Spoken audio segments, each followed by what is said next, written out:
cette cérémonie de lancement de l'édition 2020 des séjours d'activisme contre les violences faites aux femmes et aux filles. À travers cette présence forte et remarquable, nous renouvelons notre engagement et celui du Sénégal dans la campagne pluriannuelle lancée par l'Organisation des Nations Unies en 2008, Tous unis d'ici 2030, pour mettre fin à la violence à l'égard des femmes. La campagne des séjours d'activisme est un moment de remobilisation, de renforcement des interventions et des partenariats, mais surtout de projection sur une action plus efficace dans la lutte contre les différentes formes de violence, en particulier des évaluations et des évolutions notées. En cette année marquée par une pandémie qui a considérablement impacté sur la vie des femmes et accru les facteurs de risque de violence, la campagne est placée sous le thème « Oranger le monde », financez, répondez, prévenez, collectez. Mesdames et messieurs, la formulation de la thématique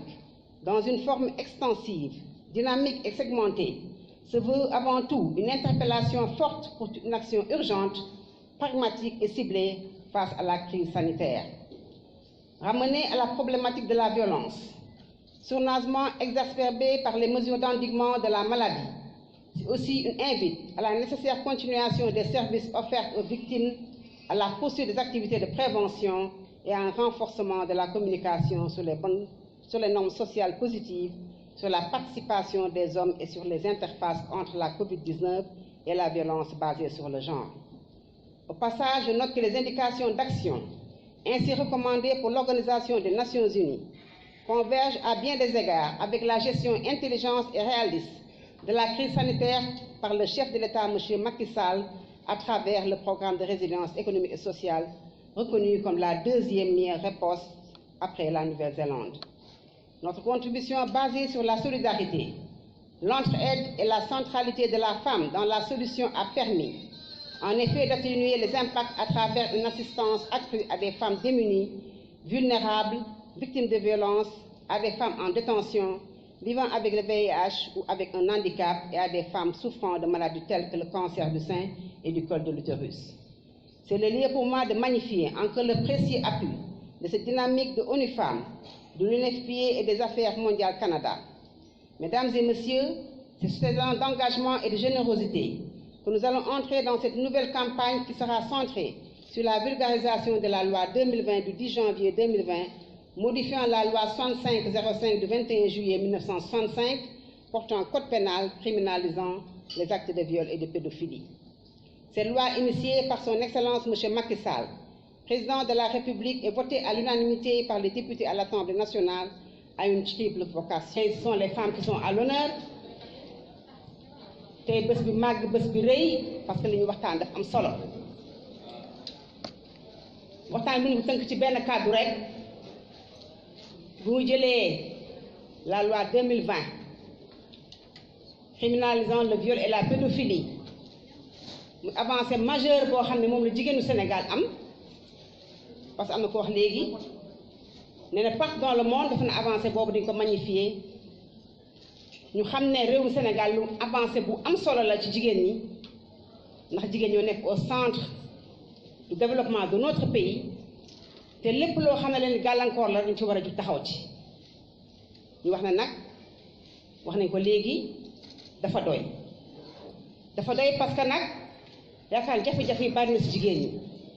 waaye particulièrement les violences basées sur le genre